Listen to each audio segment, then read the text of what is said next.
On Story is brought to you in part by the Alice Clayburgh Reynolds Foundation, a Texas family providing innovative funding since 1979.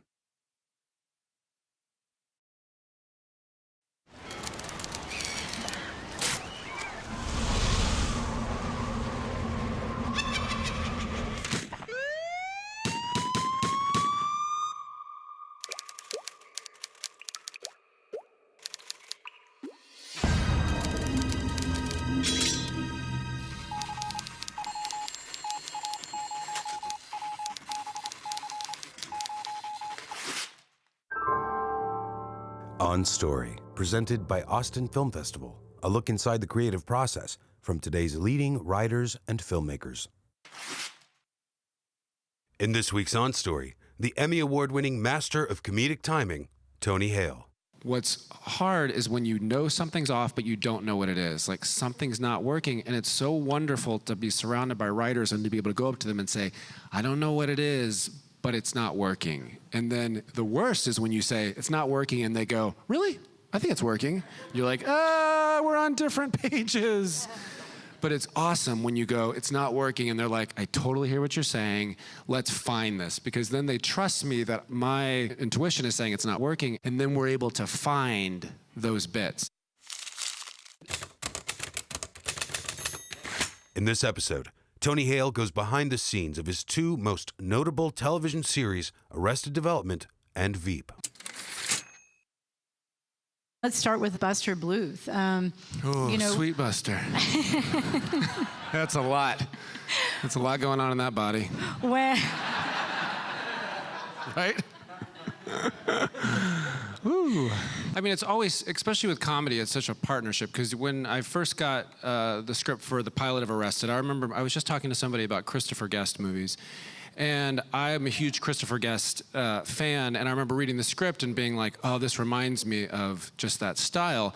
And it was back then, it was a very dense, comedy was not dense. It was kind of like it fit a certain format, and you didn't really have to think about it. You just kind of sat back and just kind of let it wash over you, whereas Arrested was incredibly dense. And those writers worked so hard with all those jokes. So it was something I hadn't seen before. But when Buster was kind of introduced, he was kind of, obviously a man-child, and he had some, anxiety issues and all this kind of stuff, and he had, weird relationship with his mother.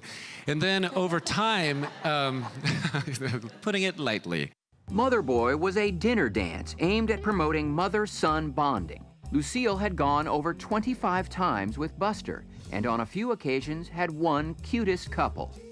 As one entered sexual maturity and the other one left it, it became harder to win. So hot. If you were hot, Mother, we would win. And over time, that's what the partnership is. You kind of have an idea, and then when you're given these circumstances of like, okay, so Liza Minnelli's gonna be your girlfriend, and her name is also the name of your mother, Lucille, and then you're like, oh, okay, that's a whole other level of dysfunction that I wasn't even taking on. And then it's like, and I remember coming up to Mitch once, and this is the thing, is, we actors think we always have these best ideas. So I went up to him and I'd be like, you know what, I think Buster should be on Dancing with the Stars. And he was like, oh, that's such a funny idea, but I think I'm gonna have a seal bite off your hand. And I was like, better. Lucille! Watch out for Lucille! Let him come on, Lucille! Stay in line! And then a seal bites off his hand. It was funny, but I was like, oh, I'm a kind of a physical comedian, and I like to use both hands and stuff. And but trusting his vision, and then it took that to a different level. So over time, it's always that, and I'm sure you guys have this too, it's really coming to a project as flexible as you can. Because I can only speak from the actor. You never know where it's gonna go, especially with television. With a film script, you typically see the whole picture. With TV, you have no direction where it's gonna go, so you kind of come in and just be like, I don't know where this is gonna go, and it's that partnership that really, takes you wherever. so what was the writer's room like on that show? They always wrote around the table together. Which made and I remember somebody said the writer's room looked like a war room, because there was all of these cards, and then there were strings attached to each card of like storylines and jokes and callbacks and stuff. And I guess having everybody there just to be able to keep on track what's going on. But it was, and so that made the hours crazy, you know, because they always were together for every single script. It's very different than Veep, because, I mean, on Arrested, Mitch, and for those of you who saw his panel, he's just one of the funniest men I've ever met, and just things are in his brain that, you know, you hear the word kind of genius a lot in this town. It's like, oh my God, they're genius and they're amazing. And it's just kind of floats through, but he's really got a touch of it. He's got a touch of that genius because he had this whole, thing in his head, this kind of a comic matrix of how he wanted it to work. And he had a big plan. And so we never, even David Cross, who's like a master improver, nobody really wanted to leave the page, because I remember before my hand came off, there was all of these jokes that were planted beforehand. Like I remember Buster had a hand chair. And the hand chair! I had one in my room. I wonder where that went. It went right there. Well, I never thought I'd miss a hand so much. And I didn't know my hand was coming off. And I remember walking into the room being like, oh, sweet, Buster has a hand chair. That's cute. And, you know, it was like all of these kind of foreshadowings that he had the whole plan in his head. So if we ever veered from the script, it would cut into his grid. And so we always stayed very true to the page. So you are kind of surrounded by a lot of women in the couple of big shows you've done. Yeah. Or certainly a foil to many. Yeah. And what was that process of working What childhood did you have that drew you to these characters? Well, certainly being thrust upon, or so to speak, Liza Minnelli. Who, by the way, when she sat in her chair, a side note, she would sit in a director's chair. She wouldn't sit normally in the chair. By the way, when I was told I was working with her, that could go one of two directions. She could be either a total diva, or she could be as gracious and caring as she was. She was fantastic. She told us stories about her upbringing and, you know, her mom, how much she loved her mom. But when she would sit in a chair, she wouldn't sit like this. She would sit like this. And it was like she was about to break out in cabaret at any moment. And I was just waiting, like, go! Sing, Liza, sing. So how was that working? I mean, because you are more of a physical comedian. Sure, yeah. How was it? And she sounds like maybe she's a physical comedian too. Yeah. So how did that work out, like, between you? So great. I mean, again, it was one of my first big gig. And so here I am, you know, making out with Liza Minnelli, which was amazing.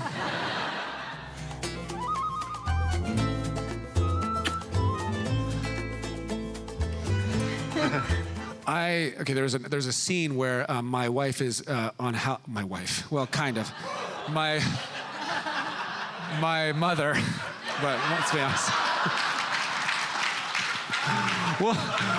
We'll just call her wife mother.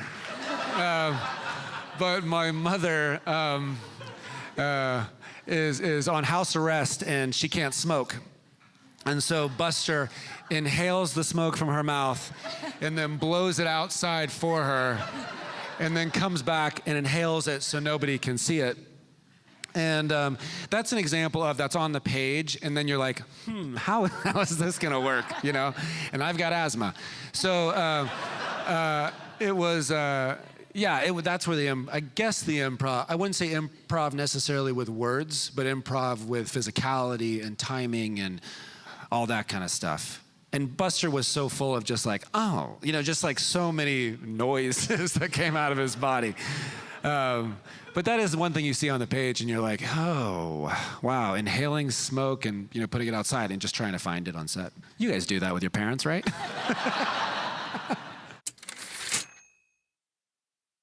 To be completely honest, I was very nervous about coming back because it had gained this life in those 6 or 7 years that made it really grown. And, you know, you kind of think, can we match expectations? I don't know what to, and all that kind of stuff. Can I do it again? And but the minute, Jessica Walters, who's played Lucille on the show, my mother, the minute I heard her patronizing, degrading, just that voice, it was just like Pavlovian. I was like, back. This toast has hook holes. Again. I told you to get rid of that thing. It's hideous. I remember that. And Buster, the great thing about Buster is he's always on the defense. And this is another thing that Mitch told me, which I so appreciate. I had a very actor question for him when I first started, and I was like, what do you think Buster wants? You know, like my acting teacher told me to ask this, and I was like, I'm asking it. And I asked, and he says, you know what, I think all Buster wants in life is safety. And it really gave me always this through line where even his physicality, like his chin would go back and his hands would go back. And he was just waiting at every moment, like, what's coming? What's coming? And so, and like, you know, all of his resonance left, and he was just like, oh, okay. You know, he was just always kind of in that state. So it was just, you're always in a defensive state, you know, and those writers' words to me really enriched kind of my experience. And the thing is, many times directors and writers, it doesn't take a lot to communicate. I can only speak for myself to an actor. You know, many times it's just sometimes they just kind of keep talking, like kind of drilling in what they want. When something as simple as like, he just wants safety, I just held on to it. And when it's in its simplest form, it's almost the thing that lasts the longest. What I appreciated so much about Arrested Development was the element of surprise. It didn't fit any mold I had ever seen. And just the directions that he took. One of my favorite storylines is Tobias being in the Blue Man Group. Because he joins the Blue Man Group thinking it's a support group for depressed men. And then all of a sudden and then you see all of these hints of blue paint on walls and stuff.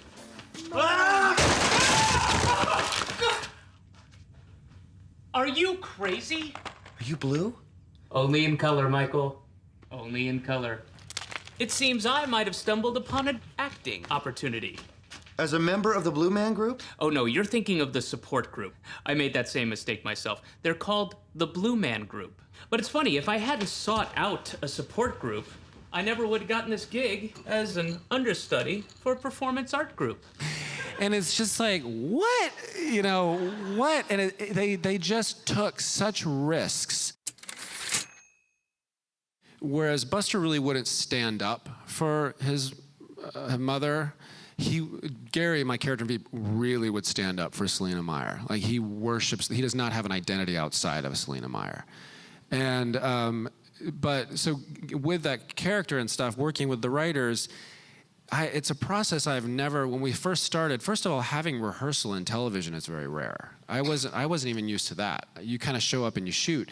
But when we started, we had about 2 weeks of rehearsal just to play, and they wanted to see it on its feet and see if rhythms are working.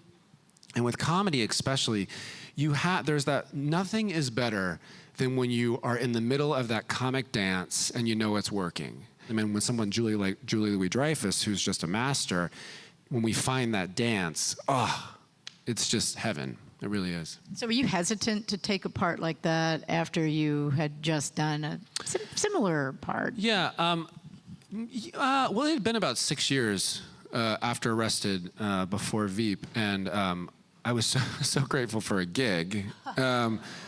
But not really. I mean, because it's... yes, there is a lot of similarities in anxiety, but I have a history of anxiety, and you kind of I can draw from a lot of stuff, but also they were very, very different. As much as there are similarities, they're very different, and they're in different worlds. I mean, Buster in the political world would die, And Gary, he doesn't really know anything much about politics, but he knows, if, a senator's daughter just got busted for, whatever. Like, he knows these random things. And so he's very knowledgeable, and he loves Selena Meyer. That was a mistake. Really need any of that, ma'am. Okay. What I need is very simple. Actually, what I would like... No! What the hell, Eric? What was that? What just happened? He was going to sneeze on you, and I blocked it. When we do get to the rehearsal process, when we do get on set, like, just yesterday. Yeah, no, I'm sorry, Friday. Julie and I were doing a scene, and it was a very simple, a really fun, simple scene. But we got on set, and we were like, okay, if you leave the purse here, then I've got to pick you up and take you here. And it's finding that physicality which changes the writing. And then they say, okay, then, so it's everybody's just kind of throwing stuff out, which is so fun. Fun when you get it. When you're not getting it and you're like, oh, what is it? What is it? But that's what's great about having 10 writers around. These people have a vault of insults that I never even knew about. I've got about 4 or 5 good cuss words that I use on a regular basis. I had no idea what was out there. Do you recall a document shared on the J Drive titled The Jonad Files? No, ma'am. No, that doesn't ring a bell. So it's not a word combining Jonah and gonad? Not to I my can knowledge. confirm that that is exactly what it is, and Mr. Egan knows that. Just what they call the character Jonah Ryan on my show alone, who's this tall, poor guy, what he is called sometimes. The pointless giant, the 60-foot virgin, chimpanzee, Jonah Ono, Hagrid, scrotum pole, transgender formers, 12 years a slave to Benedict in his own hand, guy scraper, the cloud botherer, supercalifragilisticexpialidocious, teenage mutant ninja, Spewbacca.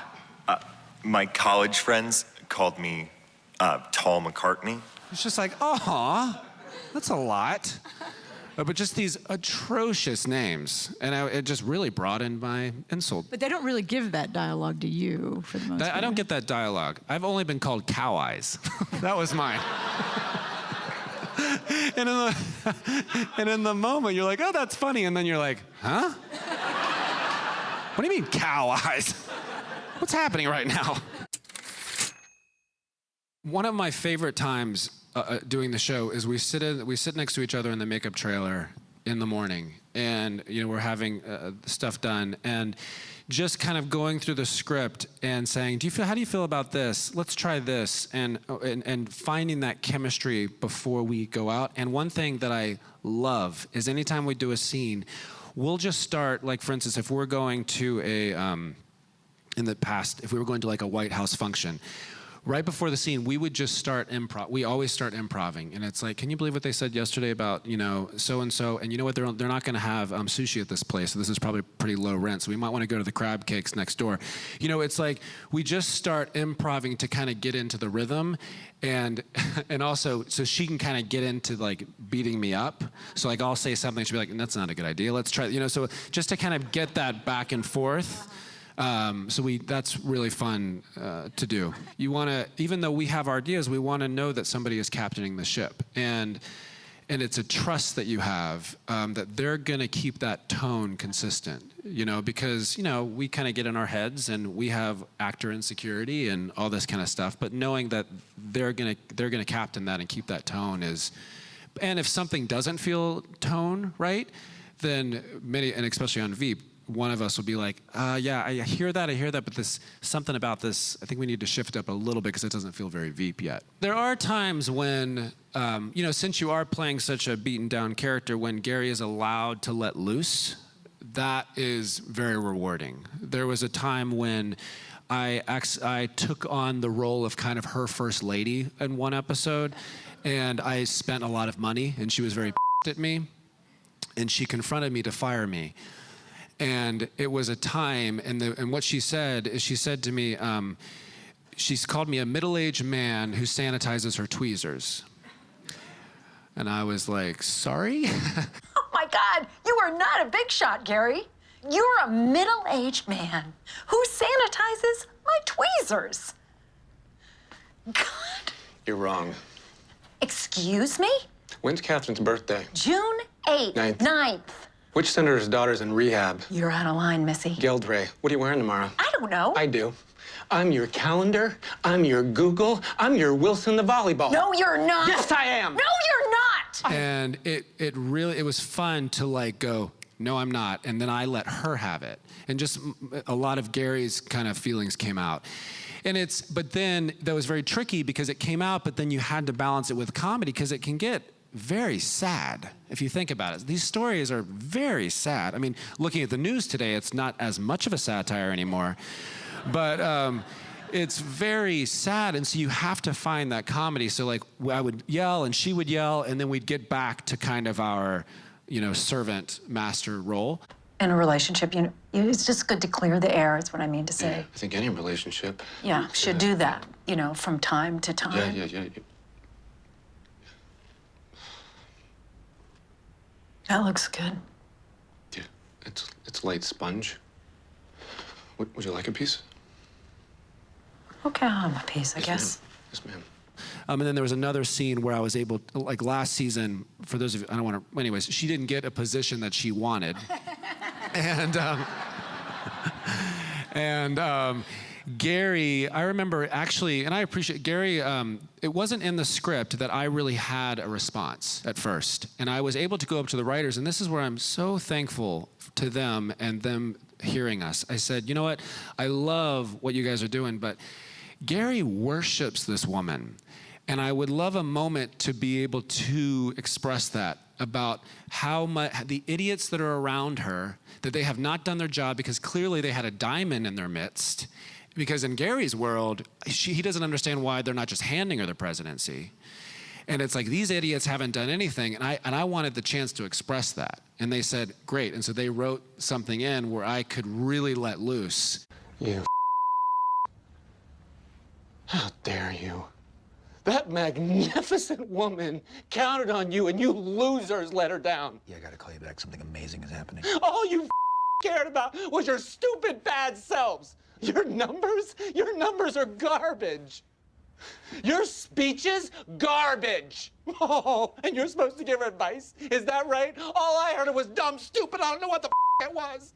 And I am so thankful for that, because it's that, there's 5 years of buildup where he's just watching idiots around Jesus, not knowing what they have.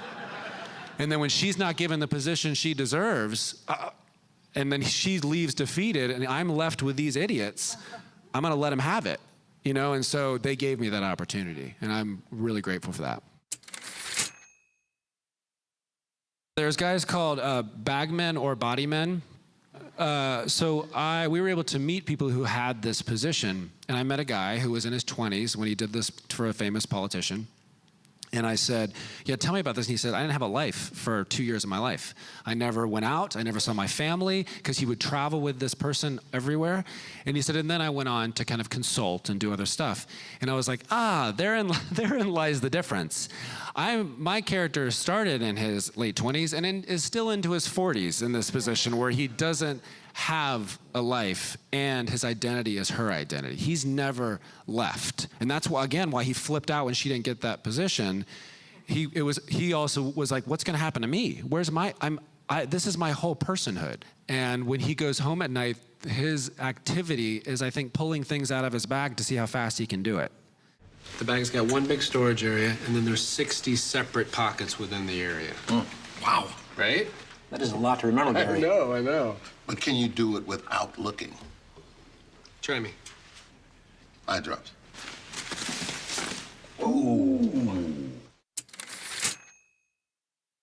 When I got Arrested Development, I've shared this story before, and I apologize if you've already heard it, but when I got Arrested Development, it was a very challenging time. Even though I was on the funniest show, working with the funniest people, it was my dream. It was literally my dream, and it didn't satisfy me the way I thought it was going to satisfy. And it's because I realized most of my life leading up to that, I had not practiced being present. And it's that whole thing, if you're not practicing contentment where you are, you're not going to be content when you get what you want. And it really scared me. And since then, especially when my daughter was born, because one thing children do for you is it forces you to be present because you have to keep them alive. And I really woke up to the fact, like, God, I have not been present for most of my life. And in this business, it's not encouraged.